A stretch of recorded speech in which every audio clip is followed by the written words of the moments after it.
Olá, meus amigos dos Estúdios Flow. Começa neste momento mais um programa Portas Abertas. A gente se encontra para trocar informações, né? Porque assim, vocês aí, eu aqui, mas é uma troca de informações, uma troca de gentilezas. Pode ser que a gente não concorde em tudo, mas também é parte da vida, a gente conversar, ué. Vamos discutir. E aqui tem sempre um convidado muito interessante que tem coisas para contar para a gente. Tem emoções, tem experiências, tem histórias. Isto é sempre legal. A gente tem que aprender todo dia, né? E todo dia a gente pode aprender um pouquinho mais. Então hoje nós vamos conversar com a Irina Cordeiro. Oi! Irina Cordeiro, não sei se as pessoas te conhecem como Irina Cordeiro. Conhecem. Conhecem como Irina Cordeiro. É um nome bem raro, né? Eu acho que é mais fácil de associar. Carlos também é um nome raro. Eu acho Raríssimo, muito difícil. nossa. Aí, de vez em quando eu chego num lugar, tem um Carlos, outro Carlos. É um nome raro, nome chique, né? Chique. A Irina é chefe. É chefe de gente porque ela tem um restaurante. Não é chefe assim de repartição, né? É chefe de cozinha, cozinha pra caramba.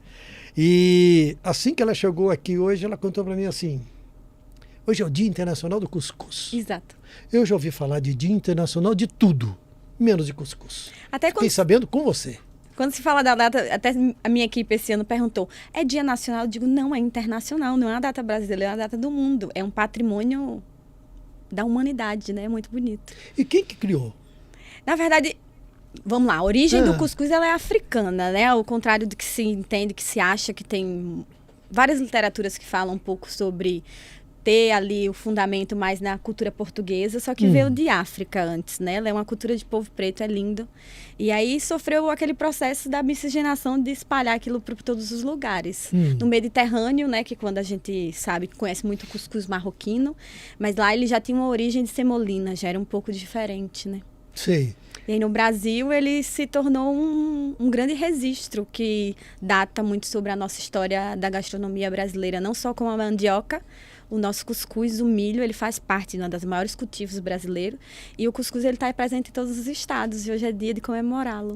Então, e essa história do Dia do Cuscuz, ela vem pelo fato de outras pessoas trazerem isso para cá, então. Não é brasileira. Inclusive, fazem quase 2 anos que se tornou esse patrimônio, foi registrado como patrimônio histórico. E aí, quando se foi lançada a data, a gente achava que era algo que era brasileiro, né? Mas foi um registro mundial. Você sabe que quando eu fui ao seu restaurante, eu fui ao restaurante da Irina gravar, né, para o 6 e ônibus. Exato. Aí conheci a Irina. Exato.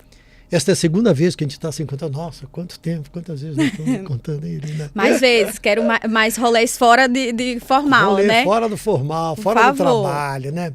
E quando eu cheguei e fui experimentar o cuscuz, confesso a você que a minha cultura gastronômica é apenas de um frequentador de restaurante que gosta mais ou gosta menos de um prato, né? Mas eu tenho pouco conhecimento. E quando você mostrou o cuscuz, eu falei, mas o cuscuz da minha vida era outro, que a minha avó, Informadinho, que uma tia, né? informava, tinha aquela forma redonda com buraco no meio, Exato. não era? E aí virava uma espécie de massa Sim. com um monte de ingredientes e eu me lembro dos pedaços de ovo assim por cima, né? Tem.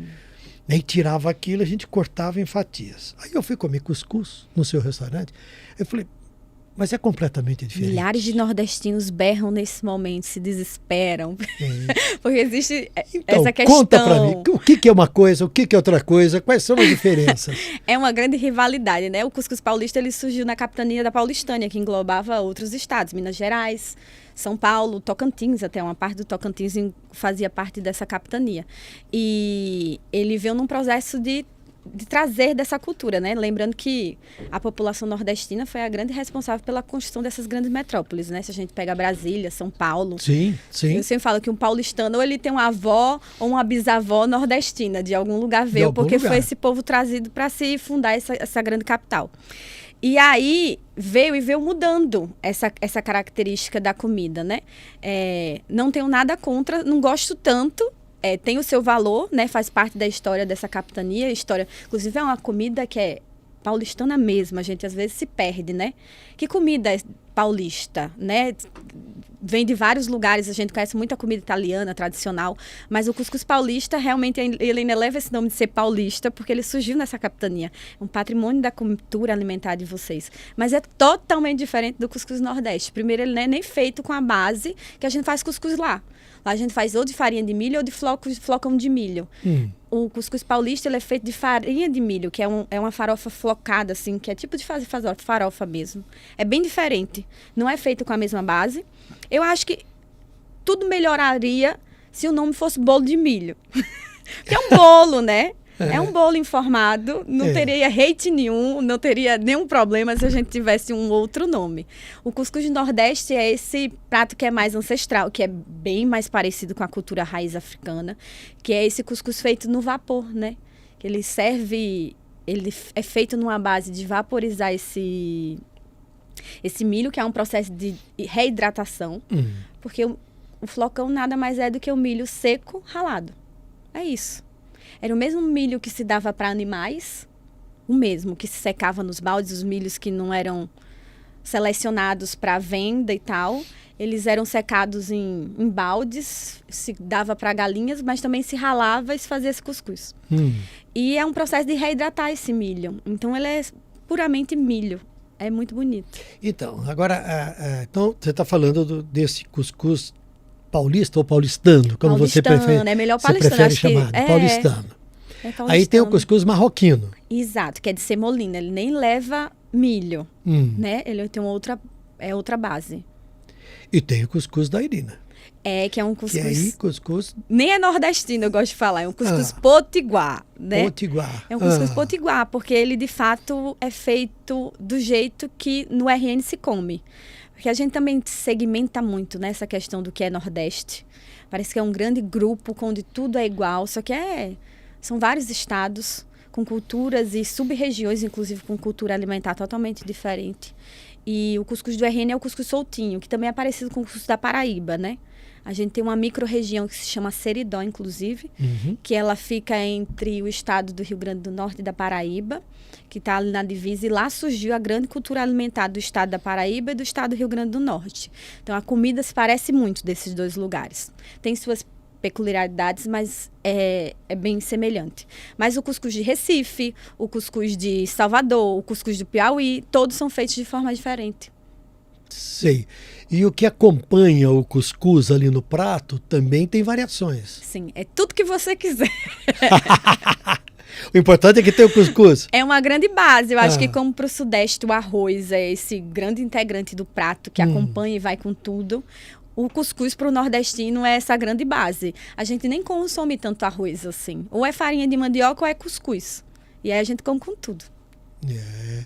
E é um prato, como diria minha avó, de origem italiana, de muita sustância. É sustancioso. Né? Ele livrou muita população de fome, extrema miséria, né? Era um prato que até hoje é muito barato ainda, né? A base, o flocão é bem barato. E é cultura de subsistência. Por isso que a estranheza era. Porque algo que é tão brasileiro, algo que é patrimônio do mundo, é universal, não estava dentro dos restaurantes. Talvez porque o cuscuz seja olhado como um prato de pobre. Exatamente. E é esse lugar... Tem um preconceito em relação ao Nordeste. Sim, e pessoas que vêm do Nordeste. É um prato de África, então tem um preconceito racial também. São várias camadas, né? São várias camadas. E é esse lugar que eu tive a coragem de abrir o primeiro lugar 100% especializado. Você foi lá e comeu, né?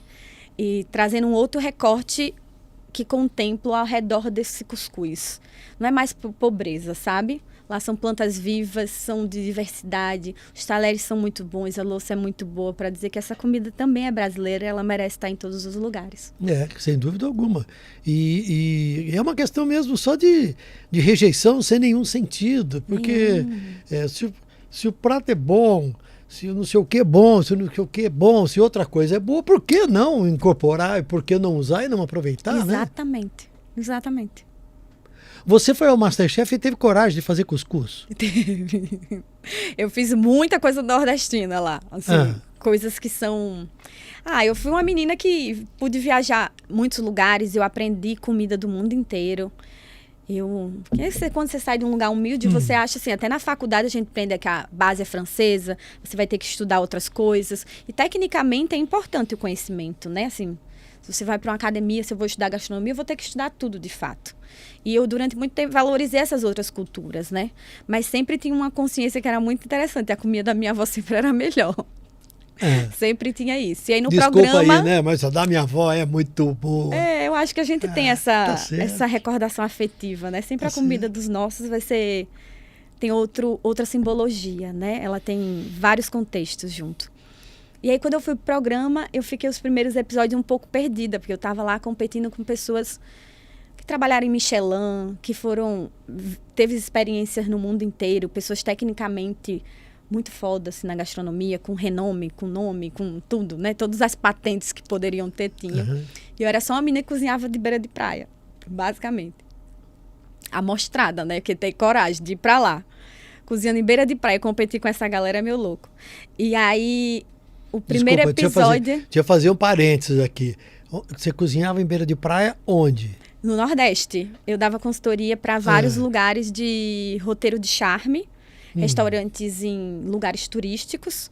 Então, eu trabalhava realmente do ladinho da praia. Bom demais, né? Era? Bom demais. Troquei pela Cidade de Pedra. Aí você também. Chega no MasterChef. Chego lá. Como é que você foi para lá? Os profissionais, eles têm uma curadoria, né? São olheiros que ficam analisando estados, aí tem olheiros de cada estado, e eu fui indicada. Meio que já era famosinha do meu estado, assim, eu já aparecia em televisão, cozinhava em programa da tarde, sabe assim? E aí eu recebi o convite, uma ligação para participar de uma seletiva. Você é pré-selecionado e você passa por várias etapas a coisa mais difícil que eu fiz na minha vida, é realmente muito difícil. A seleção de profissionais é bem difícil mesmo. É diferente do amador, que essa seletiva ela até é colocada em exibição, né?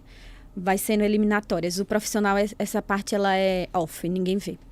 Então foram 6 seletivas. Envolve até... 6 seletivas? Competindo com outros ali, junto com você? Na própria emissora, lá no local onde seria o programa depois? Não, a gente em outro lugar. Ocupa outros lugares. Sei. Tipo universidade, sei o quê. Tem a prova do técnico, que é num estúdio também. E a gente faz. Passa por teste psicológico, todos que você puder imaginar se faz. E aí eu fui selecionada, né? Passei por todas as etapas. E fui lá. E a primeira prova que eu ganhei, de fato, assim, foi o dia que eu fiz a galinha de voinha, que tá no meu restaurante. Né? Galinha de voinha. E eu servi ela com cuscuz e servi com girimum assado, né? Que para vocês é abóbora, né? Mas é girimum assado. E foi a primeira prova que eu ganhei. E antes eu estava bem perdida, assim, cozinhando outras técnicas, outras coisas. E nesse dia eu me dei conta onde estava a minha potência. Lá foi o lugar que me deu a oportunidade de me reencontrar com minha ancestralidade, com minha verdade, né? Porque às vezes a gente fica perdido, né? E eu me reconectei muito forte. E a partir daí eu levei muito essa bandeira do que é a comida brasileira em si, né? Porque não é só nordestina, é a comida do Brasil, né? Você ainda não tinha um restaurante? Eu já tinha um restaurante em Natal, nesse momento. Eu fechei para vir para São Paulo. De vez era um restaurante pequeno, mas eu já tive outros empreendimentos lá. Sei. E essa sua ligação com a comida local e com a importância da valorização da comida local foi o que fez você se decidir por ter o cuscuz como prato principal no teu restaurante aqui? Sim, com certeza. O que significa isso para você? É firmar minha raiz, né? Eu acho que é muito importante. Eu sou retirante, né? Saí de onde é minha origem, vim para uma cidade que se é tido como hostil, né? Como diz crioulo, existe amor em SP, mas poucos a acham, né? É difícil encontrar esse lugar, ainda mais quando você vem de fora. É uma realidade bem diferente, é uma grande metrópole, no caso é isso. E a coisa que eu sentia mais falta era comer a minha comida, a comida do meu povo. Então, na hora de montar um restaurante, vem um pouquinho desse lugar de... eu quero comer essa comida da minha avó, eu quero que ela represente a mesma coisa para outras pessoas que também são retirantes e estão aqui, né? Porque comida é um conforto. Pelo menos São Paulo é a cidade para comer, né? Você sente qualquer sensação, eu tive um dia estressante, eu tive um dia cheio, eu tô cansada, eu quero festejar, tudo a gente aqui contempla com muita comida, né? Isso é a parte muito bonita de São Paulo. Eu adoro isso aqui. Tudo se festeja ao redor da mesa. Então, eu digo, eu quero que as pessoas tenham a mesma experiência do que foi essa minha realidade de casa, que foi uma realidade muito sofrida, muito mesmo. Você me vê assim, branquinha. Eu cresci em periferia, eu vivi extrema escassez, eu vivi fome. E os momentos felizes que eu lembro da minha casa, ou da minha história, da minha infância, da minha adolescência, eram com comida. E eu sentia saudade daquilo, era uma forma como se fosse um conforto. Mas também tem a parte técnica, né? Que eu sou nerd. Então a gente foi fazer business plan, a gente foi fazer pesquisa de mercado, a gente foi estudar comportamento de público, a gente foi entender o que tinha carência, né, naquele lugar. E aí veio a afirmação de todos os lados, tanto do que eu desejava, quanto que o mercado também necessitava, era abrir uma casa como se fosse uma casa de vó, com uma comida de conforto e de afeto. Olha que legal. Você sabe, Irina, que eu não me esqueço até hoje do sabor de uma minestra que a minha avó fazia, um sopão de feijão com macarrão. Ela comprava um macarrão daquele mais grosso, um espaguete do calibre maior, né? Me lembro até hoje disso, grossa, aquela sopa grossa e tal, que aquilo caía no estômago, dava uma sensação de não só de saciedade, mas de felicidade. É um abraço, né? É isso, é um abraço. Acho que você tem razão. É um abraço. E tem algumas coisas desse tipo que marcam a gente, sim, né? Sim. Nisso da minha avó, eu me lembro da minha avó, da parte italiana da família, que foi muito, muito forte, muito presente. Agora, quando você pensa os seus pratos, você inventa coisas no sentido de botar algumas coisas que não são padrão para aquela comida ou que nunca foram tentados, coisas desse tipo. O cuscuz, ele tem a limitação que eu falo que o cuscuz é a comida da minha avó. Na comida de vó ninguém mexe. Ninguém vai mexer no minestrone da sua avó. Isso. Se você for fazer, você vai querer fazer igualzinho. A comida da avó não se mexe. Mas o cuscuz não é a minha comida, é a comida da minha avó. Eu já sou essa mulher que cresceu no leito dessa avó, que cozinhava muito, mas que teve formação acadêmica, que viajou o mundo, que viajou o Brasil inteiro. Então, eu sou uma pessoa extremamente criativa. Eu adoro as misturas. E minha primeira formação acadêmica foi em vinhos. Eu fiz escola de vinho. Então, eu tenho uma memória gustativa muito boa. Eu consigo facilmente construir na minha cabeça sabores. Muito facilmente. Eu consigo imaginar como vai ficar o gosto, sabor, textura, com muita facilidade. E o restaurante novo, que está por vir agora, vem dessa mente criativa, um pouco angustiada de tanto tempo. Só cozinho para meus amigos hoje, mas eu gosto muito de inovar. Claro que eu tenho um caminho que eu costumo fazer, que é pesquisa história, né? Tem uma referência, uma base, um contexto.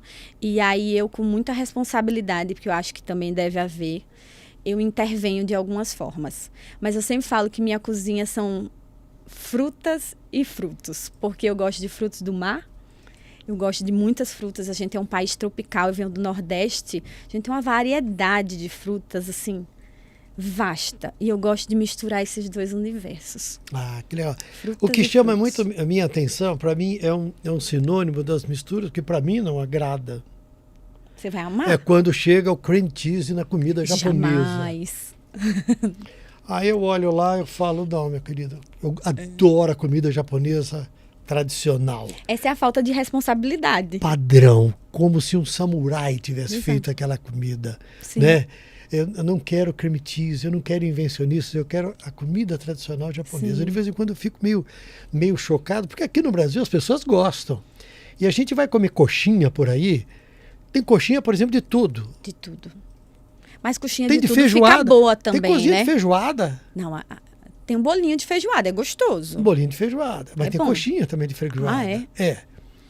Coxinha de algumas coisas diferentes e tal. Eu fico surpreso, eu olho e falo assim, mas essa coisa funciona, vai bem, Não. mas as pessoas gostam. Muita gente gosta disso. Eu mesma dessas não. misturas. Eu, particularmente, coloco restrições. Eu tenho muitas restrições. Não, tudo bem, vamos experimentar coisa diferente, vamos. Né? Mas com responsabilidade, essa palavra eu acho que é importante. Eu acho que é importante. Quando você tem essa base, que eu falo que é o pilar número 1 meu, que é a pesquisa, você entende o limite até onde você tem que ir, porque você entende o respeito que você tem que ter por aquilo, né? A gente vem de um país que o povo não costuma valorizar muito o que é nosso, né? A gente valoriza ainda muito o que é de fora. Então, tem que se ter muita responsabilidade nessa construção. Porque acontece, né? E aí o açaí, a grande polêmica do açaí que a gente conhece aqui no Sudeste, não ser igual ao do Norte, é o mesmo que é distribuído pelo mundo inteiro, né? Tem casas de açaí no mundo inteiro. Tudo bem, tá levando o nome do açaí, mas está desvirtuando um pouquinho a cultura base alimentar originária, né? Que é ali indígena de Belém. Por quê? Porque primeiro açaí lá se come salgado, né? Aí bota gordura hidrogenada, açúcar e serve com leite ninho, farinha láctea, Açaí se come com peixe frito e farinha. Então, ou seja, isso aqui é tudo menos açaí. O que eu... No essa final, é a importância. vira um negócio que... Aí você esquece o que é Brasil, né? Você esquece o que é Brasil. E aí, nesse processo, existe um apagamento do que é a cultura do norte do Brasil, né? Que ela é. A maioria das pessoas não sabe nem como é que é o norte, não sabe nem que comida comem. De verdade, não sabem. Como é que chama que as baianas vendem em Salvador? Acarajé. Acarajé. Pelo menos o acarajé não mexeram. Acho que não fizeram acarajé com creme cheese no meio ainda. Acho que deve não. ter. Deve ter. Assim, de verdade, deve ter. Então, mas o açaí é um exemplo... Eu acho que dramático disso que nós estamos falando. Sim. Existem outros? Existem números. A gente vai entrar na... polêmicas, vamos para as polêmicas. De coisas que sofrem com adaptações assim, que tornam uma outra coisa. A cultura junina nordestina, inteiramente. Como é configurada da canjica, chegar aqui e ser outro nome, outra coisa. São apagamentos. E eu acho importante a gente referenciar a história para a gente lembrar que isso é um apagamento racial e social, né? Essa cultura chegou do Nordeste para cá, que não é nem nossa, né? Veio de Portugal, as tradições juninas lá são muito fortes até hoje, né? É bonito São João lá, é muito bonito, eles festejam, inclusive, tanto da forma religiosa como da forma alimentar. Mas aí, quando ganhou potência no Nordeste e foi chegando para o Sudeste, era a empregada doméstica, era o serviçal, que fazia. E aí, como é que a dona, a empresária, a elite paulistana ou sudestina ia dizer que ia estar comendo a mesma comida dos seus serviçais? Eles faziam o quê? Trocavam o nome. Aí virava outra coisa. Aí vira outra coisa. Aí vira outra coisa. É outro nome. Não é o mesmo que você faz. O nome é diferente. É outro nome. Então, muguzá é muguzá, canjica é canjica. E se a gente vai pegar a história da alimentação brasileira, o Câmara Cascudo, inclusive é um grande escritor, potiguar, inclusive. Ele até lançou uma praga, ele disse que nenhum potiguar ia ser tão famoso quanto ele. Você está quebrando a cara, Cascudo. Me desculpe, Cascudo. Me desculpa, Cascudo. Câmara Cascudo, você é tão importante, mas olha... Mas você mexeu com uma menina aqui danada. Aí... a gente vai pegar essa base histórica, né? A gente vê a origem das coisas, né? E aí se Agora, muda. o fato do Brasil, eu vou ser aqui o advogado do diabo. Sim. Né? O fato do Brasil ser um país tão grande, com diferenças culturais, históricas, raciais, tão grande, né? Sim. Não é mais ou menos natural que as coisas sofram alterações? Porque você pega o Rio Grande do Sul... Supernatural. O Rio Grande do Sul não tem nada a ver com São Paulo. Não. Que não tem nada a ver com Mato Grosso. E tampouco é só carne e batata. E tampouco é só carne e batata. Tampouco é só carne e batata. Né? Tampouco é. E você acha que essa mudança, essas alterações e até este apagamento, que muitas vezes existe em alguns estados em relação a outros, para comida, para cultura e tudo mais, eu estou avançando, estou falando até de cultura. Né? Porque sim, também mas tudo a ver. É um antropológico, pouco, né? A disso, mistura de tudo. Né? Acontece também com outros estados, com outras comidas? 100%. É normal, né? É um processo natural de tempo, né? Eu não sou contra essas coisas. Eu só acho que a minha missão é trazer clareza para a cultura que eu vim, né? Tentar desmistificar um pouco o máximo que isso possa, sabe? Mas esse processo ele vai acontecer. E ele acontece em todos os estados. Quando você falou do Rio Grande do Sul, você vai pesquisar cultura gastronômica de lá, assim, origem, é muito mais do que carne e batata. E aí a própria população hoje come muito mais isso. Ela está esquecendo de sua base cultura alimentar, sabe assim? E eu acho que a gente tem que resgatar. E aí existem nomes, tem figuras de todos os estados, não só chefe de cozinha, como historiadores, pesquisadores, antropólogos, que fazem esse trabalho lindo de pesquisa. E isso envolve também, não exterminar a biodiversidade também, né? Porque quando você só começa a comer carne e batata, e antes eles tinham uma vasta cultura alimentar, né? Eu estou exemplificando, não que seja assim. Você vai provocando a cadeia alimentar inversa, né? Que é onde o consumo dita o que vai ter que ser plantado. E aí, se você não consome diversidade, a diversidade ela vai deixar de existir na terra, né? No solo, no plantio. Sim, e aí, isso é sim. o grande erro brasileiro, né? A gente poderia estar aí incentivando uma cultura econômica de fato da nossa diversidade. A gente vem devastando para plantar monocultura, né? É basicamente isso. Sim. Gado e monocultura. Você sabe se o virada paulista, que é um prato Não é paulista. dado como nosso, mas é da paulistânia. Ele é paulista, ele não é paulista. De onde vem? Você tem um livro que eu vou indicar super, que é do Carlos Doria, que ele chama A Capitania Paulistânia. Ele é um pesquisador também de história da alimentação. E ele é sócio, inclusive, do Lobosol, que é um restaurante que eu adoro muito, que fica lá na Vila Madalena. E ele escreveu um livro que foi onde eu aprendi muito sobre essa cultura, né? A gente fala assim, é paulista, mas não é paulista, é paulistânia. Era essa grande região. Então, a comida mineira, junto com que é de São Paulo, era uma grande capitania. Então, era comida de vocês todos, sabe? E aí, depois que segmentou, parece que São Paulo perdeu a identidade. Mas, na verdade, não, né? Quando se fala que a origem é da paulistânia, era o nome dessa capitania, que era desse grande conglomerado que virou estados, né? Uhum. E a comida, quando a gente pensa na comida mineira, a comida mineira também tem lá no virado, o tutu é a base, tutu. A gente acha que é mineira, mas, na verdade, era dessa capitania, de todos esses estados que faziam parte. Né, assim. E no Nordeste é do mesmo jeito, né? Na tua casa, você fala muito da sua avó, da comida da sua avó. Falo um pouco da minha mãe. Eita. É isso que eu queria saber. A sua mãe não cozinhava Cozinha menos? muito bem. Ou a avó é que tinha a mão? Minha avó é essa mulher que me inspirou, assim. Ela era juremeira, cachimbeira, curandeira, uma mulher de meio metro de altura, cozinhava muito. Ela criou seus 9 filhos sozinha. Meu avô faleceu muito jovem e ela criou cozinhando para fora, né? Fazendo comida de festas, bolos, doces, salgados. E por mais que eu vivi muito pouco com ela, a nostalgia, a saudade às vezes é um emblema muito grandioso para mim, né? Acho que a saudade dela faz com que eu tente viver ela o tempo inteiro através das coisas que eu faço.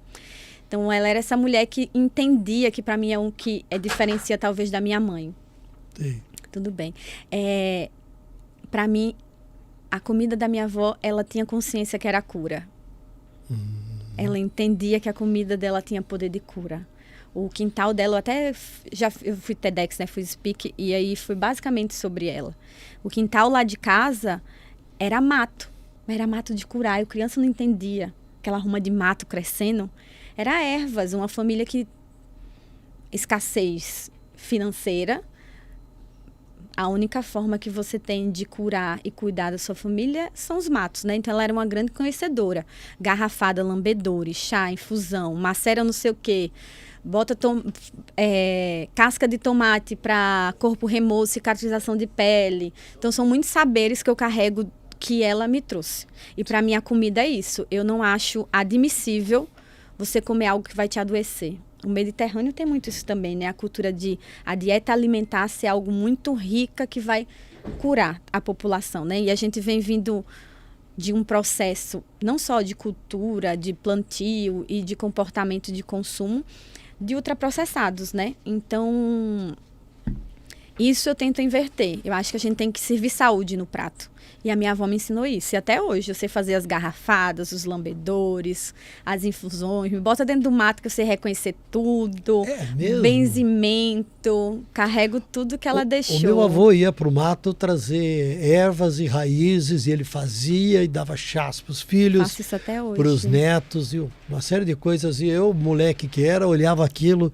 Para mim era tudo a mesma coisa. Tudo era mato. E a gente saía, ia para os campos.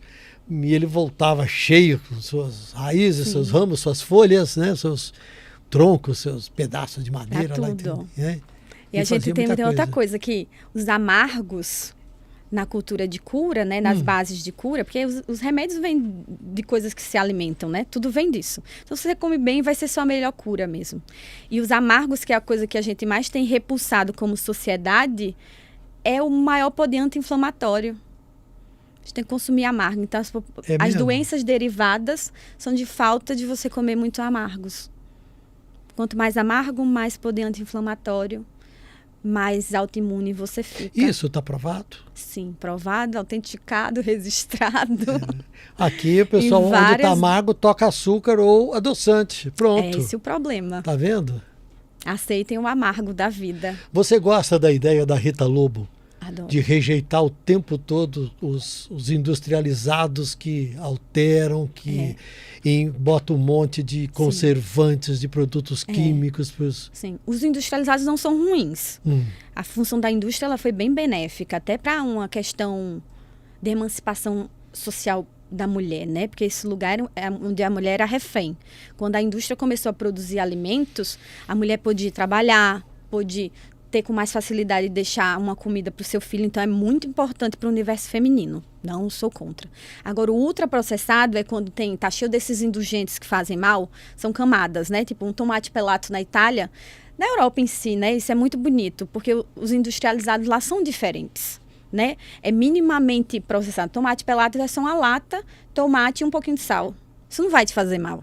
Você utiliza. O que a gente está falando é de indulgentes, essa indústria que coloca um monte de coisa que você não sabe nem o que está escrito no rótulo, uns nomes que eu falo assim, se você lê e não identifica como comida, não coma. É basicamente isso, né?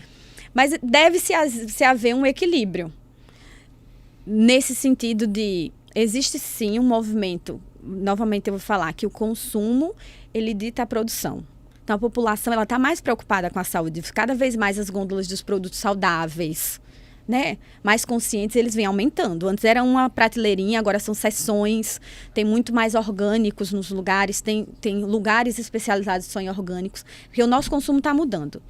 Mas deve-se haver um equilíbrio, tipo, na Europa também as saladas vêm lavadas, as coisas já vêm picadas, essas coisas que tem em supermercado, usem, eu também. Eu vou no supermercado, eu compro a beterraba ralada, a cenoura ralada, se eu como salada todo dia, não tenho para que ralar. Se aquilo vai estar só fresco e ralado. Isso não é um problema, isso é uma solução. Deveria existir mais coisas desse tipo dentro dos hipermercados, supermercados e na nossa cultura de consumo, assim, no Brasil. As pessoas, quando falam de São Paulo, sempre falam assim, São Paulo é uma cidade maravilhosa, né? São Paulo tem tanta coisa para a gente ver. Mas as pessoas se esquecem, por exemplo, que as distâncias são enormes, tudo tem preço e nem sempre o preço cabe no bolso das pessoas, né? E uma das coisas que faz com que São Paulo seja mais conhecido, assim, a gastronomia. Todo mundo sonha, né, em vir aos restaurantes que tem em São Paulo, não sei o quê, não sei o quê, não sei o quê. Os restaurantes de São Paulo hoje, eles representam bem o que é São Paulo e o Brasil? Ou eles estão muito mais... Ou muitas vezes eles estão interessados em ser mais uma gastronomia do mundo do que uma gastronomia nossa? Eu acho que é o preço de ser uma grande metrópole. Você vai para... Acho que... São Paulo, acho que eu só posso comparar com Nova York. De ter uma diversidade, uma qualidade e uma cultura tão forte quanto a gastronomia, sabe? As pessoas vêm para cá para comer. É muito lindo isso. Poucos lugares têm. E o que a gente faz aqui é grandioso mesmo. É muito bonito o que São Paulo faz por isso. Assim, eu tenho um grupo de vários chefes de cozinha amigos, a gente vai se relacionando, vai virando um grande mailing, né? A gente vai virando um grupão ali de pessoas. E eu vejo um movimento muito bonito dessa nova gastronomia e desses jovens que andam fazendo isso, que eu me incluo, que é a preocupação de onde você está comprando. Então, às vezes, assim, é a comida italiana. Eu sou amiga da Bia do Chiroma, que é um restaurante de massas italiano. É um italiano, mas ela não traz o pecorino da Itália. Ela pega o melhor queijo do interior de São Paulo, que é curado tanto quanto, que tem uma qualidade excelente, que é premiado no mundo inteiro, e ela coloca para finalizar o seu prato, entendeu? Ela usa queijo Tulha, é um queijo de DNA brasileiro que tem características bem semelhantes, inclusive as cristalizações do queijo. Então, existe essa preocupação da gente nesse movimento de fortalecer o microprodutor, fortalecer uma cultura alimentar mais consciente e colocar mais esse Brasil no prato. Então, independente de se eu vou fazer um restaurante italiano, francês, japonês, ninguém pega mais atum de fora do Brasil. O melhor atum do Brasil é do Rio Grande do Norte. Todo mundo que vai fazer o seu japonês, ele pega peixe nacional, entendeu? Não se usa mais salmão. Então, por mais que tenha tido como uma comida de outro lugar, a gente está fazendo isso fomentando o que é nosso. E isso é muito bonito. Isso é inspirador. Isso é um movimento muito recente. Eu lembro que antigamente os restaurantes italianos traziam tomate pelate da Itália. Viajava para trazer caixas e caixas de coisa. Agora nós estamos valorizando o que é nosso, sabe? Isso é muito bom. Isso é lindo. Agora também a gastronomia de São Paulo virou a gastronomia dos chefes. O que tem de chefe é de uma hora para outra. De uma hora para outra, quando a gente lê sobre os restaurantes em São Paulo, em todo quanto é resenha, assim, o chefe fulano, o chefe ficando. Aí houve um momento que eu falei assim, nossa, mas eu não sabia que São Paulo tinha tanto chefe de cozinha, né? Tem. E aí eu comecei a ver também uma coisa de que quem estudava gastronomia, jovens estudantes de gastronomia, mais do que tudo pensava, eu quero ser chefe. Eu, quando chego numa faculdade, diante de um grupo de estudantes de jornalismo, eu falo assim, quantos aqui querem ser repórteres? Aí uma meia dúzia de gato pingado levanta o dedo. Eu falo assim, quantos querem ser apresentadores? Sim. Aí aquela massa inteira fala, todos querem ser apresentadores, então todos querem ser chefe. Aí eu sempre falo assim, pensem em ser bons jornalistas. Sim. Se vocês forem bons jornalistas, vocês poderão se tornar apresentadores, ótimos apresentadores, porque antes de tudo vocês são bons jornalistas. Sim. A sensação que eu tenho é de que as pessoas têm que ser bons cozinheiros. Eu, com certeza, tenho que ser. Você concorda comigo? Super concordo. E a partir daí, você vira chefe, ou vai ser reconhecido de alguma maneira, Sim. vai ter o título, né? Mas mais do que tudo, você vai cozinhar bem, né? Mas você sabe que na cozinha ainda o processo hierárquico ainda é muito forte, porque originou do militarismo, né? As primeiras grandes cozinhas vinham de pós-guerra, de base militar mesmo. Então, existem, até hoje, os cargos, eles têm níveis de crescimento. Então, uma pessoa para virar chefe, ou ela é muito rica, e ela ganha o cargo porque ela vai bancar tudo e vai montar um lugar ela onde se tudo autodenomina isso. Chefe? Ela se autodenomina, existem muitos. E normalmente esses são os maiores índices de quebra, né? Assim, de falir ou fechar em pouco tempo, né? Porque é o que você disse. Se eu vou precisar ser um bom jornalista, eu acho que eu vou ter que passar por todos os cargos de uma redação, sabe? Eu vou ter que entender todos os processos, né? Para fazer com excelência tudo. Até para delegar, você vai ter que entender tudo para aquela máquina funcionar. Então, na cozinha, eu já lavei muita louça, eu já fiz de tudo. Até hoje, se precisar, a gente tá limpando. E a maioria dos chefes que construíram essa carreira, eles foram trabalhar e ser, assim, torturados, como eu chamo, em muitas grandes cozinhas para conseguir ter essa capacidade de gerir e montar um lugar, né, assim. Mas também, desse recorte, eu acho que também tem uma outra coisa, que eu acho que é um comportamento social que eu acho muito bom. Que antigamente as coisas elas funcionavam sem CPF. Ou seja, eu abria um lugar ou eu admirava muito uma pessoa, a música dele, o que ele fazia, e eu não conhecia a pessoa. E aí, quando a gente conhecia a história dessa pessoa, a gente parava de admirar muito tudo que ele produzia. A gente tem grandes nomes que fizeram isso. E hoje, a gente sente a necessidade do CPF para valorizar as coisas, porque a gente sente a necessidade de entender o processo, como um processo todo de respeito. Então, eu acho que é uma cobrança do público externo. Você está na internet hoje, mas não é só o podcast do Tramontina. As pessoas querem saber como você se comporta, coisas que você acredita, o que você curte fazer, as coisas que você fomenta fazendo esse trabalho que você faz. Então, eu acho que isso é um movimento legal, porque antes a gente valorizava muito a gente cuzona, né? Não dá mais. Hoje em dia a gente quer saber exatamente o que essa pessoa, como está sendo sua conduta e como você está gerindo aquele negócio. Tem muitos restaurantes que são lindos e você vai pro backstage, não tem diversidade, é humilhação, é assédio, é 1 milhão de coisas. Tem vários filmes, né? E tem os reality shows de cozinhas. E a gente vê que a gente fica olhando aquilo e falando, nossa. Então, primeiro, autoritarismo, o chefe mandão, machismo, nossa, machismo, né? Assédio moral, isso, assédio moral. Que não é só... E isso continua existindo porque a área da cozinha é sofrida. É um monte de panela, Sim, quente. Não, me entendam bem, é sujo, porque sujo no sentido de que você está picando. É um trabalho árduo. Cai água no chão, não é sequinho. Né? Não, você está cortando vendo bonito um monte aqui, de é coisa. muito suor.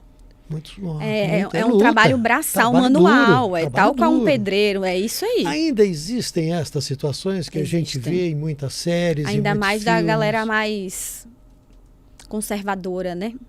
As pessoas da velha escola, como eu costumo dizer, ainda praticam muito. Por isso que eu sou apaixonada por esses jovens que estão fazendo diferente. Porque eles não fazem diferente só no respeito com o produtor, no respeito com seus colaboradores, como você emprega, da questão de estar disponível para capacitar. Às vezes você pega estagiário e bota o cara só para fazer cebola. Ele não está estagiando. Ele não está aprendendo como aquilo funciona, né? Tem que ter uma disposição também no ensinar para que aquilo consiga acontecer, né? Então, existe uma forma de empreender bem diferente dessa nova geração. E aí, por isso que eu admiro ela. Nos últimos anos, começaram a surgir, começou a aparecer o destaque para as mulheres comandando cozinhas, né? Tava precisando, né? Já era tempo. Já era tempo. E eu me lembro que a primeira vez que eu ouvi falar de uma mulher com destaque assim reiterado foi a chefe de cozinha do Palácio do Planalto. Como é que é o sobrenome dela? Stuttberg, como é que é o nome dela? Ela lançou livros, inclusive, com as receitas do Planalto, que ela foi levada aqui de São Paulo pelo presidente Fernando Henrique Cardoso, né, para ser a chefe da cozinha do Palácio do Planalto. E levou com ela uma série de coisas semelhantes a isso que você fala, de valorizar a coisa brasileira, os produtos brasileiros, né? E criar uma cozinha própria, uma cozinha nossa. Porque ali no Palácio do Planalto, Sim. todo presidente recebe visitantes, autoridades estrangeiras, né? E eu me lembro que ela lançou o livro e foram das primeiras vezes em que eu ouvi, falar, assim, olha, tem uma chefe e tal. Hoje já existe um cenário bem diferente, podemos dizer isso? Tem passos lentos ainda, assim, de fato. Porque por mais que a gente esteja presente lá e saem matérias, os prêmios ainda são dos homens, os títulos ainda são dos homens, os reconhecimentos maiores ainda são dos homens. Então, é um passinho ainda muito pequeno. E é muito curioso esse entendimento de que as mulheres não ganham os títulos, mas as mulheres sempre foram, a grande matriz da cozinha brasileira. Quem cozinha em casa são mulheres. Mas quem pode ganhar bem, ser remunerado por isso, quem pode ganhar o título, nunca é uma mulher. É interessante, né? Porque como se a mão dessa comida, a origem dessa comida, o trato dessa comida é de uma mulher, mas ela só é aceitável dentro de um âmbito doméstico, né? Ela não pode estar lá fora. E aí não é só sobre mulheres, né? Também existe o recorte racial, né? Também que ainda continuam os homens brancos sendo os bambambãs, os renomados, os que viajam o mundo, que recebem título, que são convidados, os que ganham prêmios. São homens brancos. Sim. Prêmios são importantes na vida do restaurante? É fundamental para o restaurante receber prêmios, ser nominado, Já a foi, chefe ganhar um título do não sei o quê e tal? ou não tanto hoje? Como é que você analisa isso? Eu acho que dentro dessa cultura militarismo, sabe, de hierárquico disso, os prêmios eles foram sempre muito cobiçados por todos, sabe?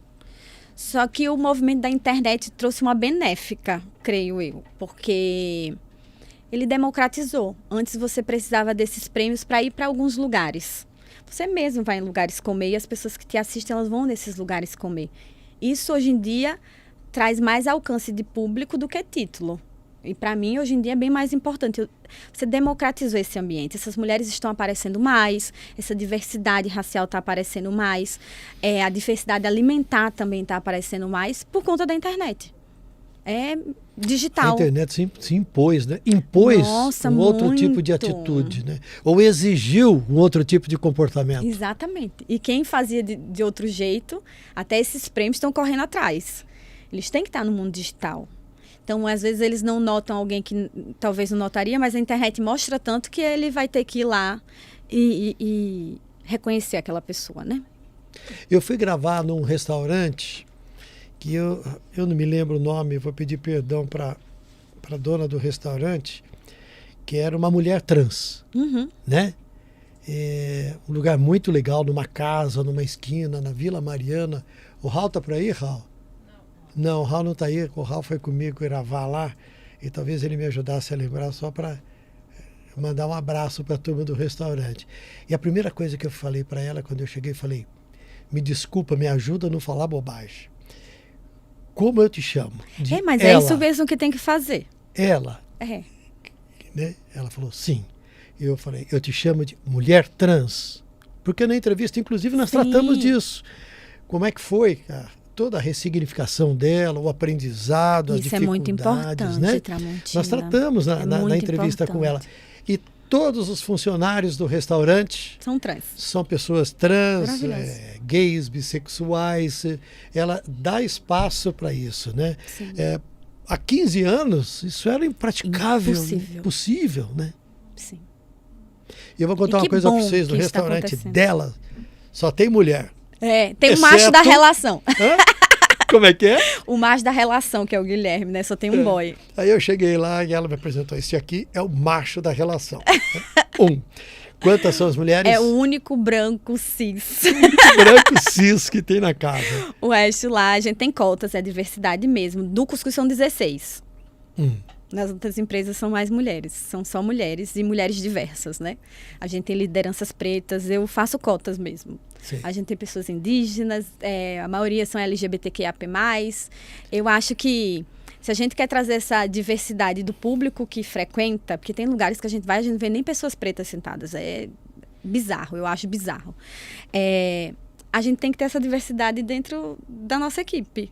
Qual é a melhor forma de aprender? É se expondo, foi indo você ir lá nesse restaurante, perguntando como deveria ser o pronome, aprendendo mais sobre isso. Com certeza você saiu de lá com muito mais sabedoria sobre o assunto. Precisa ter uma exposição de saber isso, de entender. Eu entendo que a gente tem um delay social, né? Principalmente é um assunto que hoje em dia todo mundo tem que entender, eu acho que é uma obrigação mesmo, a internet está aí para ensinar, mas a gente tem que se expor.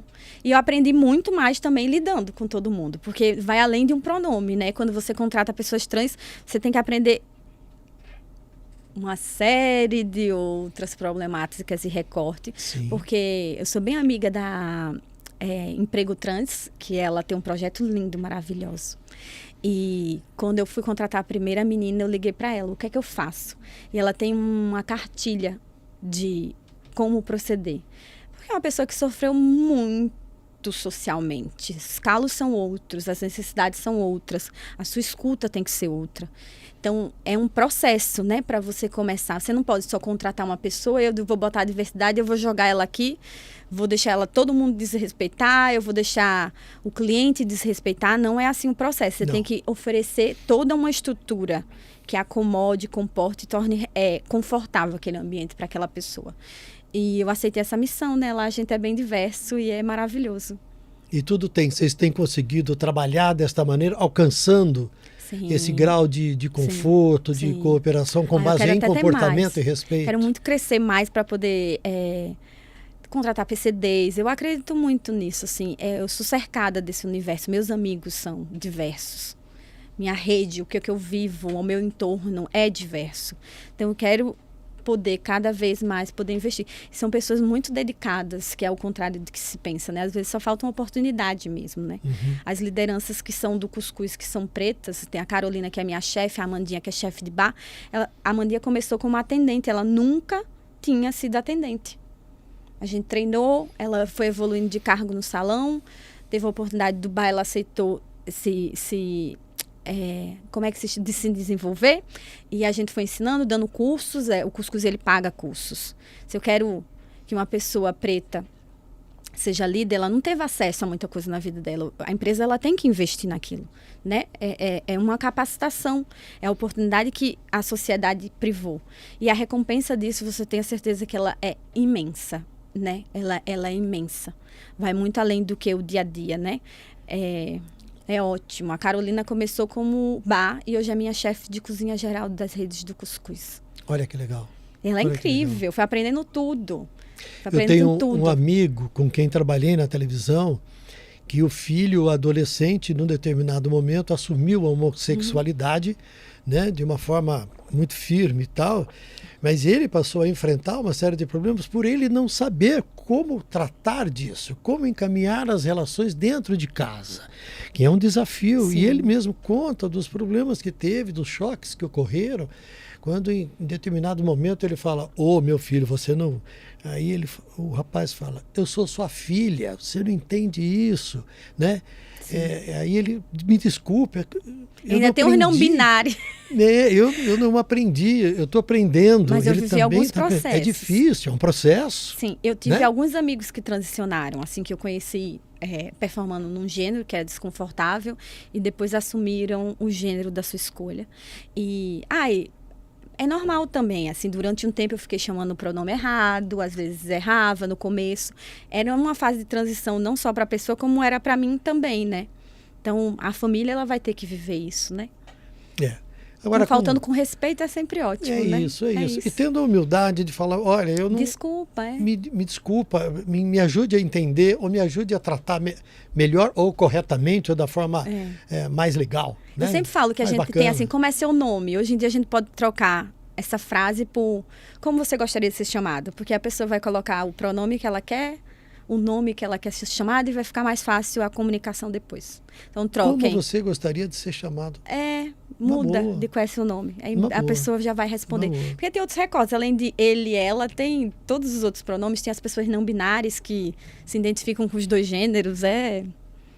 E nada melhor do que a gente poder ser o que é, né? Claro. Uma pessoa que pode ser o que ela vai ser muito mais feliz. Claro. Sempre. No dia que eu cheguei no seu restaurante, eu acho que foi a Bárbara que está aqui escondidinha. A Bárbara falou assim: ela está testando os pratos. A Irina está lá dentro testando o prato, né? Como é que é esse processo de alterar um prato, de mudar o prato, de mudar um determinado ingrediente? Como é que se faz? Como é que é essa relação até você imaginar, testar e ter a coragem de botar no cardápio? É mais rápido do que você imagina. É mesmo? Na pancadaria mesmo, não? Eu vivi um processo que é assim. O cuscuz, ele anda mais rápido que eu. Assim, como negócio, né? Então, eu tô sempre correndo atrás dele. É minha meia maratona o tempo inteiro. Então, quando surge um prato novo, às vezes é uma meia maratona mesmo. Surge porque eu enxergo uma necessidade, uma oportunidade, e eu vou ter que ir lá ir atrás e vou ter que fazer. Então, é mais ou menos desse jeito. No dia que você chegou lá, eu estava testando um arrumadinho. A gente fez a reunião mensal sobre o planejamento do marketing do mês. E era o mês do cuscuz. Eu disse: não quero que seja só um dia. Vamos fazer o mês inteiro. Vamos fazer amanhã? Vamos. O que é que vai fazer? Aí eu tenho que imaginar tudo que eu já tenho no meu estoque, porque eu não posso ter outros ingredientes, porque é mais fácil já usar o que tem. Eu pensei no arrumadinho e a gente foi fazer a ficha técnica, que basicamente é uma ficha que tem laudo técnico mesmo. Quantidade, desperdício, preço. É algo para a gente entender número. Se aquele prato é rentável ou não, quanto eu posso precificar. É uma parte mais técnica. Não é uma ficha operacional que eu ensino uma receita passo a passo que nem tem na internet, não.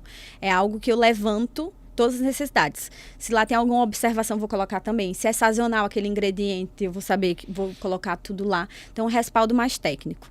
E a gente estava fazendo a ficha para precificar e entender quanto a gente poderia vender, se seria saudável para o restaurante ter esse prato, o impacto dele, se demora para sair, qual é a logística de sair, de liberar, se é rápido ou não. Então, a gente testa várias coisas. E tudo isso você tem que fazer o prato. Uhum. Você faz o prato, experimenta o prato, todo mundo experimenta também? Na todo cozinha? mundo experimenta. Dá Toda sua a equipe, opinião? cozinha e salão. Todo mundo. Eu não aceito muita opinião. Mandona. Não é. Olha, quando eu fui abrir meu primeiro negócio, foi uma amiga dona de restaurante, a Karina do Futuro Refeitório. Todo dia eu fazia teste, tinha já a equipe contratada e todo dia algum dava uma opinião e eu ficava muito insegura no que fazer. Porque imagina, é gostos. Cada um vai ter um. Como é que eu vou conseguir atender o gosto das pessoas? E aí ela falou assim, Irina, eu só consegui abrir o Futuro quando eu comecei a dizer para todo mundo que eu não estava aberta para receber opiniões. E aí a gente vai ajustando de acordo com se muito cliente fala, se tem uma sugestão, e eu vou adequando. Mas até o primeiro momento tem que ser o que você acredita. Ela vai ser muito mais forte, né? O poder da coisa que você acredita é muito mais forte. E aí eu não aceito muita opinião. Nesse momento, não. Sim. Mas, exemplo, estamos abrindo um restaurante novo. Toda a construção de cardápio é feito eu com a chefe de cozinha que já está contratada para lá, Bárbara, e aí a gente, é a opinião só das 3. É a construção feita ali pelas 3. Depois que ele é aprovado, esse cardápio, que a gente já fez esses testes, a gente começa a chamar dias de amigos para ir testando e todo mundo provando, para saber qual o prato que as pessoas vão gostar mais, o que menos vão gostar, alguma coisa que a gente possa ajustar. Mas é mínimo. Normalmente, quando eu penso, já vai ser mais assertivo. Eu acho que a gente ouve, pode até ouvir uma série de opiniões, e para cada trabalho, para cada atividade, as opiniões têm mais ou menor peso, mas chega um determinado momento que alguém tem que decidir. E quem tem que decidir é quem vai pagar essa conta, quem vai segurar essa onda e quem vai ser a cara do negócio. É isso aí. Em jornalismo, a gente tem muito, né, assembleísmo. Na hora da discussão da reunião de pauta, quais serão os assuntos do próximo jornal? Aí todo mundo dá opinião, aí tem 50 sugestões. Mas você fica louco. Só que você fica louco. Em determinado momento você tem que escolher 5, ou 6, ou 8, ou 10. Alguém tem que escolher. E aí tem que ser aquele que tem mais experiência, ou que tem mais representatividade e que é reconhecido pelos outros como sendo alguém com condições de fazer isso. É a liderança, né? Porque essa senão você não faz o cardápio nunca. Nunca, você não sai do lugar. E essa segurança ela tem que ser mantida até no pós. Se existe alguma invalidação, alguém está criticando alguma coisa, existe todo um contexto atrás desse prato, essa história a ser contada que vai fazer com que ele se firme ainda mais. Não vou mudar um prato porque uma pessoa não gostou. Isso não é a métrica. Isso não é um... Não dá para ser com uma mudar. Com 2 não dá para mudar. Se eu vendo 100, só vou mudar esse prato quando 50 estiver falando ruim, que é uma metade. Antes disso, ainda a maioria está amando. E na hora que você aprova um prato, nós vamos incluir esse prato, ou vamos incluir essa mudança. Sim. Como é que você faz para acertar isso com o pessoal da linha de produção? Sim, né? Porque eles têm que se lembrar sempre de que agora o prato tem este ingrediente e não aquele. Como é que faz? Tem papelzinho pendurado? Tem... Poucos restaurantes fazem, acho que poucas pessoas fazem, mas eu tenho um pós-gestão por processos. Então, manuais e POP são procedimentos. Aquilo é validado, aquilo é feito uma ficha, é feito um treinamento para a equipe, é impressa a nova forma de se fazer e eu passo um tempo acompanhando e aperfeiçoando. Existem 2 coisas. Naturalmente, é um mantra. Fazer a mesma coisa todo dia é um mantra. O líder ele vai ter que repetir a mesma coisa, a equipe vai ter que fazer a mesma coisa e vai vindo assim. Só que existe um movimento que a cada 2 meses, 1 mês, a coisa desanda, você percebe. Eu percebo muito vendo as fotos do Instagram. Eu vejo a foto de quem vai estar fazendo, eu digo, já desandou. Só pela estética, pela imagem, eu vejo erro. Então, vou lá, trato com a chefe de cozinha, treino de novo a equipe, revalido mais uma vez, que não é nem mudar. É reafirmar. É porque, às vezes, sai de como tem que fazer, entendeu? Por exemplo, tem uma ficha que tudo é pesado. tudo é para ser pesado, para ser produzido. A pessoa que está fazendo todo dia, ela começa a dizer assim, não preciso mais pesar. Eu uso 3 colheres disso. E aí, às vezes, a colher é menos, a colher é mais. Isso é vaidade humana. Todo mundo vai fazer isso. Eu faço, você faz, todo mundo vai fazer. Quanto mais a gente faz, a gente acha que a gente é muito bom e a gente vai esquecendo da disciplina, da regrinha de fazer na quantidade ideal, para não ser veneno e nem ser falta. Então, tem um treinamento periódico, é como você mantém. Mas tem procedimentos padrões. São manuais, são POPs, são papéis. A gente tem processo lá de tudo, tem checklist de tudo. Tem Bárbara, que minha assistente engenheira de produção, a gente leva muito mais tempo em POPs do que isso. Se acontece um erro no meu restaurante, uma vez. Se acontece 2, eu não me descabelo mais. Eu vou fazer um procedimento padrão de como resolver aquilo. E aí todo mundo vai saber gerir melhor. E não precisa estar, claro, exemplo, caiu energia. Aí disjuntou, disparou porque alguma coisa aconteceu. Em vez de eu estar indo lá e me descabelando ou ensinando só uma pessoa, a gente escreve um POP, desliga tudo, liga tal primeiro, liga tal aparelho, a gente escreve um manual de passo a passo, escrito mesmo, de cada coisinha. E aí a gente pega e deixa isso salvo. Então, quando isso acontece, se o líder não lembrar ou o líder não estiver lá, a gente vai dizer, na pastinha de manuais tem um passo a passo, leia e vai fazendo o passo a passo. E agora a gente começou a fazer outra coisa, né? Porque eu sou blogueira, a gente começou a fazer os procedimentos padrões tudo em vídeo.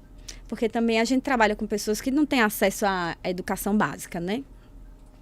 Então, a gente começou a fazer vídeos ensinando passo a passo. Bem autodidático, assim, quase para a criança entender. O mais prático possível. E tem vidinho de tudo. Mas é isso, com simplicidade, objetividade e clareza, você reduz os ruídos. Exatamente e transmite aquilo que você quer transmitir. É exatamente isso. Fica mais fácil a compreensão, né? De todo mundo. Fica mais fácil a lida de todo mundo. Né? Agora, numa cozinha, você o tempo todo está falando de coisas técnicas, mas ao mesmo tempo você carrega, quando você fala, um entusiasmo enorme pela produção de uma comida, Sim. pela satisfação de um prato, Sim. que você chama de o que cura, a comida cura, né? Agora, a produção dentro da cozinha, ela é mecânica. Nem tanto. Ela é automática, as pessoas têm que pesar, têm que medir, não sei o quê, tem o tempo de cozimento, põe um prato aqui, põe o outro ali, tem o que eu chamo de mecânico, é um processo de produção. Mas ao mesmo tempo, você quer que essa comida tenha o cheiro, o sabor, a cara que você acha que é a coisa legal. Sim. Como é que faz para que as duas coisas funcionem? Nessa ficha, exemplo, do cuscuz, a ficha do cuscuz, a gente tem um maquinário bem potente para fazer cuscuz, porque é muito, não dá para fazer só em cuscuzeira. Não tem cuscuzeira que se vença para fazer o tanto de cuscuz que a gente faz. A gente utiliza toneladas de cuscuz mensal. Mas na ficha, na hora de fazer o cuscuz, lá do passo a passo de como escrever, é como minha avó me ensinou, que está lá escrito. Tem que esfregar com as mãos, sentir nenhum pedacinho arenoso, tem que se conectar. Ali um momento de maior respeito do restaurante, né? A base de lá é o cuscuz. É quase como uma oração fazer aquilo. Para mim tem que ser. E quando tá todo mundo destemperado na cozinha, assim que tá... Porque tem dias que tá todo mundo à flor da pele... É só olhar para o cuscuz que eu sei que está destemperado. E aí volta. Essa é a base que deve ser preservada. Aqui é o lugar que você tem que fazer com amor, com carinho, atenção. É sua terapia. Agora, eu li em algum lugar, ou em vários lugares, que você escreve poesias. Você é uma poeta. Sou.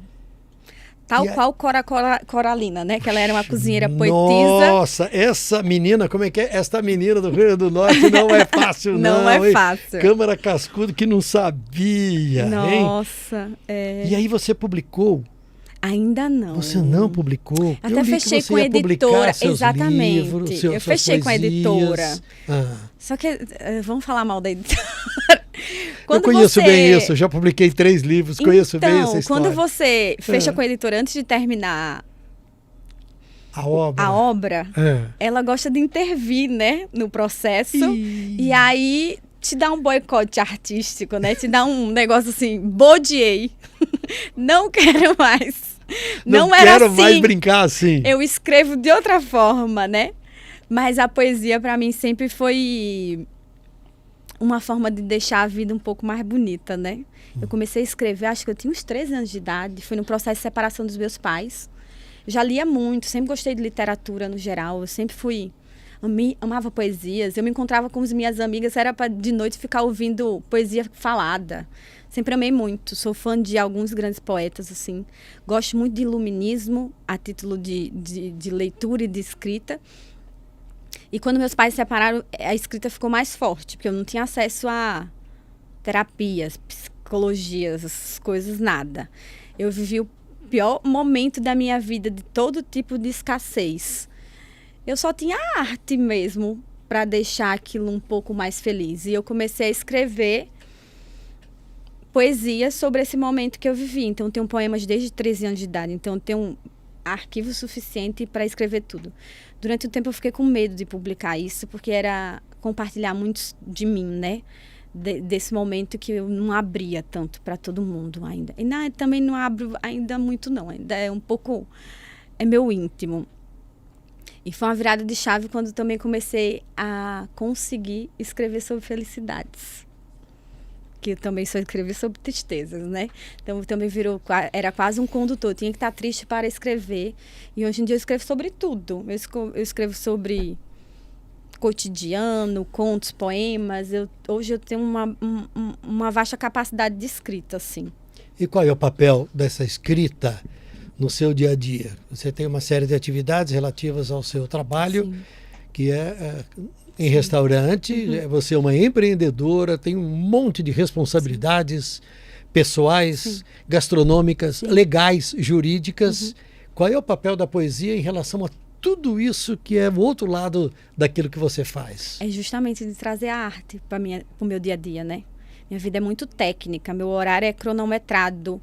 Por mais que eu tenha restaurantes e eu cozinho, que também é uma coisa artística, mas eu não cozinho todo dia. É um momento de criar prato, é uma ocasião, ela não está presente no meu dia a dia. Eu vejo mais planilha de Excel do que panela, 1000 vezes. Muito triste fica a vida só vendo assim, né? E eu sempre fui uma moça artística, eu dancei profissionalmente de 5 a 18 anos, eu sempre fui da arte. Então a poesia é esse momento que eu chego no final do dia, eu estou exausta, pego minha tacinha de vinho, eu sento na minha mesinha, eu vou escrever, colocar para fora um pouquinho dessas emoções que ficam só para mim, né? Porque existe também uma rigidez do meu comportamento. Eu sou uma líder. Por mais que eu trabalhe vulnerabilidade, o meu TEDx também foi sobre vulnerabilidade. Eu sou grande fã da Brené Brown, mas ser um grande líder é um estado assim que as pessoas te esperam uma grande fortaleza. O tempo inteiro. Parece que você todo. Não pode fraquejar. Você não pode fraquejar. E ali no papel eu fraquejo tranquilamente. E o bom foi que eu comecei a recitar esses poemas sob meus vídeos de receita, que não tem conexão alguma. Eu cozinho uma receita qualquer e eu declamo um poema em cima dele. Então declama um poema agora. Vixe Maria, do nada assim, rapaz. Você não lembra nenhum que você possa declamar? Já que o livro não veio e você criou a expectativa, nossa, e nós vamos ficar na expectativa do livro. Cadê meu celular? Dá para ler, né? Agora, hein? Agora, uma cabeça de hoje desse jeito. Não. Me segue, @Irina Cordeiro. Tenho bastante títulos lá. Tem muita coisa. E tá no projeto aí esse livro. Quando vai chegar o livro? O livro ele vai ser bem interessante. Eu tive a coragem de pegar os poemas mais antigos, os textos antigos, e eu vou revisitar ele com o olhar, porque tem data, horário, revisitar com o olhar de antes, e eu vou sugerir receitas para cada texto, né? Então vai ser mais fácil de lançar agora, porque eu vou ter coragem de mostrar essa Irina de todos esses anos. Muito bem. Eu acho que é importante. E olha, acho que se os seus poemas tiverem a qualidade da sua gastronomia, tudo vai ser realmente muito legal, viu? Muito obrigada. Agora, lógico que cada um tem gosto, né? Cada um tem um gosto, cada um avalia de uma forma. Sim. Aí você vai colocar seu livro no mercado para avaliação de todos, né? Nossa, mas tô acostumada. Aí vai ser elogiada, vai tomar pancada. Ó, experiência me falando aí, ó. É do jogo. É assim, faz parte. Né? Agora eu digo para você o seguinte, a comida no restaurante é boa pra caramba. Irina, muito obrigado por ter vindo. Eu agradeço Foi uma alegria te imensamente. receber aqui. Você antes me recebeu no restaurante, Sim. com muita camaradagem, com muita gentileza. E tive a oportunidade de experimentar um cuscuz que eu comi, foi o Sertão. Sim. Olha o nomão Uma que ele delícia, leva, né? Então vale a pena. Ó, nem esqueci, Rua Iperó, número 47. 47 na Vila Madalena. Exatamente, Tá pertinho vendo? do Não metrô. esqueci o endereço. Em breve vai ter um nos Jardins. Chique! Tá vendo? Eu ia te perguntar assim, você não vai pro Jardins? Eu vou pro Jardins. Vai pro Jardins, vai ficar Eu vou muito pro chique, hein? Jardins. Vai pra lá. Muito O próximo bem. vai ser pra lá. Muito obrigada, viu, Parabéns. pelo carinho sempre. Muito sucesso, É sempre uma delícia conversar com você. muito obrigado. Até e ficamos mais. esperando O livro. o livro de poemas. Até lá vocês me seguem e vai acompanhando pelas Tá redes bom, e sociais. eu vou te trazer um dia aqui, porque você vai só declamar seus Aí é mais poemas. fácil. Aí tá é mais bom. fácil. Um beijo, até mais. Cheiro. Tchau. Gente, está terminando o nosso programa desta semana. Não se esqueçam, se inscrevam no canal, porque aí vocês vão nos ajudar mais ainda a fazer com que o nosso programa seja mais porreta. Um grande abraço para vocês. A gente está no Spotify. Curtam, compartilhem, se inscrevam, falem com os amigos, mandem mensagens. Até o próximo.